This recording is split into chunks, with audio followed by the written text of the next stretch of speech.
Now, people say about behind the scenes footage. Now, there's not a lot to see behind the scenes here, I'm afraid. It's basically one table. I'll just show you what I've got here. Right? So I don't normally show people this, but hey, it doesn't matter, does it? So I'll zoom out a little bit. Here we go. 1 second. Here we go. So that's my little cradle for my camera, which I'm using. Now you can see I've got my tablet in front. There you go. There's the window. There's the view outside. There's my neighbours. No. And then down the side, I've also got my phone. Ooh, psychedelic.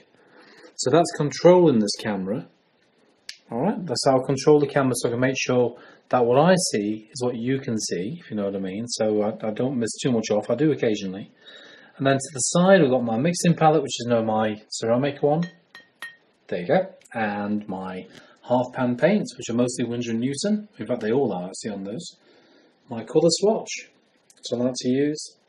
Putty rubber, couple of paint tubes, watercolour white and black, in case I need to use some black.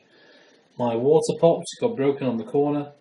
I've got to get a new one. I intend to one day, but this one still works. So I've got the dirty one side, the clean on the other. My water spray, I use that very often. So a cheap spray bottle costs about £1. It's that a couple of dollars, so it's not a lot, is it?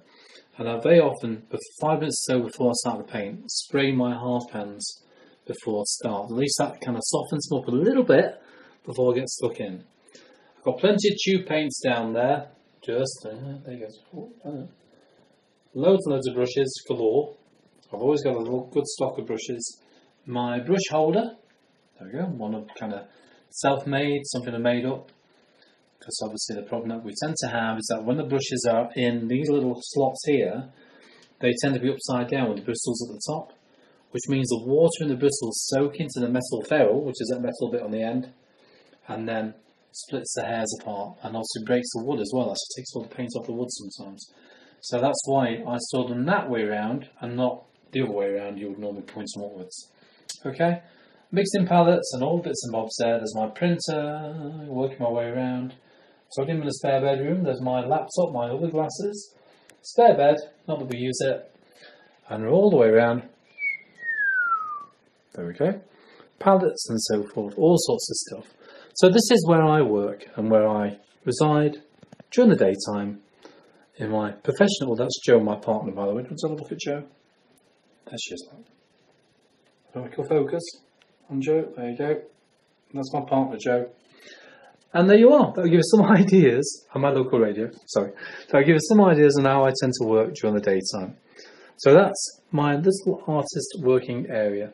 So even as a professional artist, it doesn't mean to say that I've got lots of professional gear.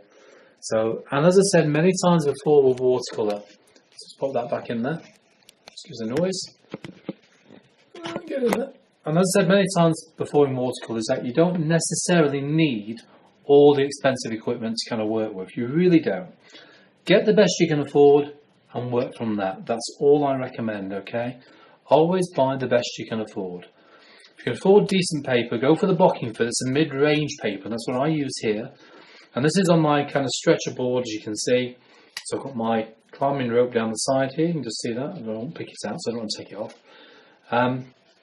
Again, there's a video which I've got, which obviously you can look at on how to make a stretcher board as well. So I've also made this one. So that's what this one is on. Okay. So that's my working studio. That's the board I'm currently working on. I do use block pads as well. Again, we'll talk all about that as and when you need to. It's not a problem at all. And I'll talk to you again very soon. So let's see what we can do very shortly once this is nice and dry.